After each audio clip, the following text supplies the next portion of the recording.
breast cancer stage 1 is nothing compared to your stage 4. Hi, I'm Cheryl. I am 49 years old and I'm a makeup artist. I was diagnosed last year, so it's been about a year already. So far, so good. Hi, my name is Faith. I'm 38 this year. I was diagnosed with breast cancer in 2021. Now I am in remission. I am a wealth manager and I'm a mother of 2. So before we get into the more serious question, maybe we start with something a bit more light-hearted. So Faith, if you could share, what is one superpower you wish you could have and why? I would choose the power to heal. And I'm not just talking about physically. I'm talking about the mind, the heart as well. After going through cancer, I think it's really a lot on not just the patient but the family as well. So the ability to heal will actually help a lot of things. The power of joy, being able to give joy to someone. Because when you're happy, everything is just positive and happy-clappy and you just heal better. So I guess it kind of matches, right? I think like there's always a superpower in each and every one of us, such that sometimes we just don't put it in that perspective to think about what superpower we have that we can share, Then, like once we know what we're good at, perhaps that will shift perspectives in a lot of how we see things. So maybe for Cheryl, because yours is really still quite recent, your experience. So can you share with us a bit more about your breast cancer battling journey? I found the lump when I was in the shower.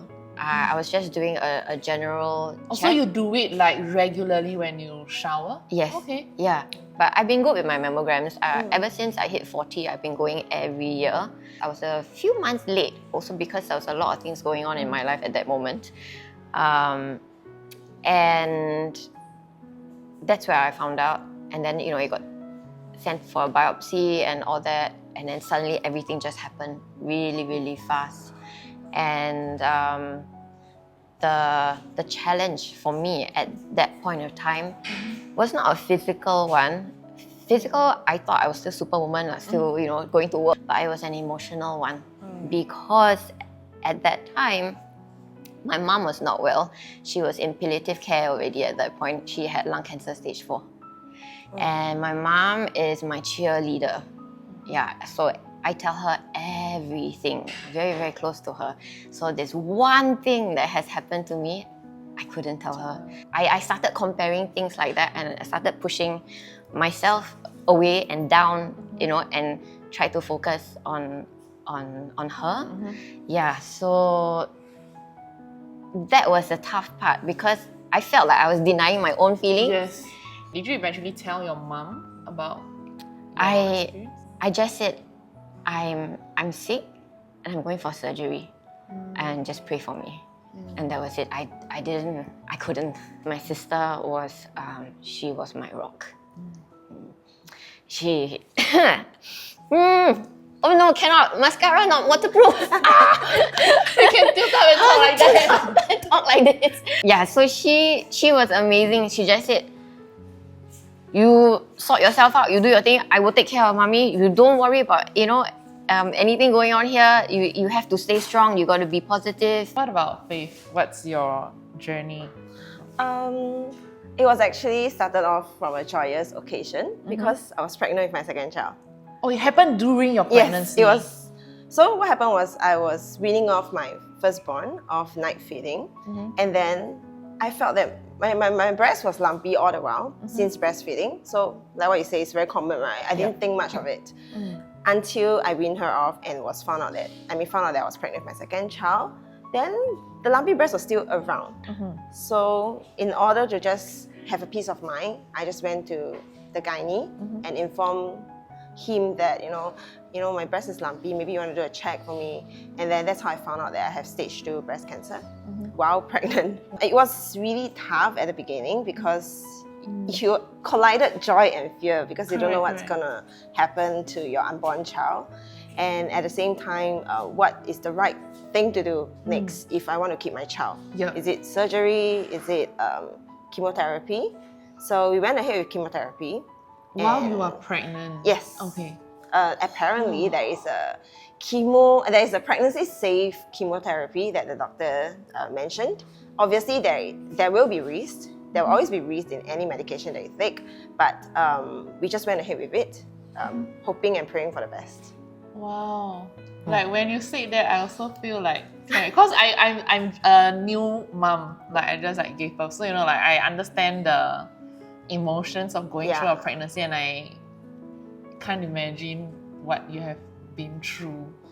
Yeah, so I think it's a blessing in disguise because if I'm not like Cheryl, I don't do my regular checks, because I thought it's very normal for lumpy breast during breastfeeding. Correct, like you just thought it's like a clot I know, or something. it will go away after a while. Yeah. So we've been pregnant, so it's like just killing two birds with one stone. Yeah. And just checking for the peace of mind, thinking that nothing is wrong with me. So when that diagnosis happened, it really shocked me. But at the same time, it's really like what I said, a blessing in disguise, because I would have probably found out later about my breast cancer if I was not pregnant. So was there a turning point or a moment of strength that helped you guys through the toughest time throughout like the treatment sessions? I think it's when I really accepted my diagnosis. At the beginning, we definitely go through a stage of denial. Yes. And you will question a lot of, why me? Yeah, so when that stopped, when I stopped questioning why me and accepted that I can't change this fate, it's how I'm going to deal with it. Instead of focusing on what I can't control, now I focus on what I can control. Living one day at a time, living it to the fullest, doing whatever I can to survive. And that's all it matters. What I want to draw attention to is a group of unsung heroes, which is the caregivers. Really, caregivers need more love than actually the patients. The patients receive a lot of love during their diagnosis. But what about the caregivers silently giving their time to bring us to the hospital, to comfort us, to even buy us food and all this? These are the group of people that needs a lot of tender loving care during that season as well. Work helps. Work helps because you could focus on what you can control to take your mind off at that moment. And even my doctors thought I was crazy, because from the date of the surgery till this particular gig, this job that I refused to let go of, that was in June. So I had a month to heal. I did a mastectomy and a breast reconstruction. So I had 1 month to get better, to go on shoot. And it was a 3-week shoot in KL. Wow. 3 weeks in KL? Yes. And my doctors were like, you are a superwoman. Okay? You really want to go? Are you sure? You should be resting. You should not be, going through all of this. And I mean, with the shoot and all. Then I said, no. I really want to go. But I think they realized that I needed that to kind of get back on track and try and feel as normal as possible. Yeah, to do the stuff that I normally would do, right? And that in turn helped me heal and feel better also. My breast surgeon said, what's your hand motions going to be? I said, just like that only. If you could send one text to your past self, what would it say? It's okay to be okay. No, it's okay. It's okay not to be okay. Life is going to get messy and you might not understand why, but don't you dare give up now. How has your perspective on life changed since your journey with breast cancer? I think a lot of time we focus on achievements and climbing the corporate ladder or whatever we do. We want to be the best. We want to chong all the way. But after going through critical illness, I want to slow down. I realized that what's more important is really my family.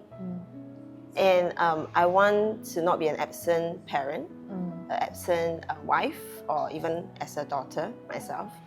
It's really spend more time with them. Money is never going to be enough. You can never think that you earn enough money, but once you lose your family, you lose it all. You can't earn back. So spend more time with my family. That's what I got out of all this. I think that's such a timely reminder. Yeah. How about Cheryl? I go back to my it's okay not to be okay thing. In addition to that, always remember to be happy. You need to, and put yourself first. I think it's very difficult for a lot of us to put ourselves first because it seems selfish that you shouldn't be doing things like that. You should be doing things for other people, right? Because it's been ingrained in us, you know. But I just want to share that there's absolutely nothing wrong in putting yourself first. In fact, whether you're sick or not, always put yourself first. And now, I celebrate life because I was given a second chance to live. And I cherish that a lot, and I'm not going to take each day for granted. Say the same thing like how? Oh no! It's okay. It's okay. That's why I go first. And now I celebrate life because I've been given a second shot, and I don't want to waste it on going back to how I was before. So everything I do now, I make sure I stay true to myself, and I be positive. For the lack of a better word, just fuck it.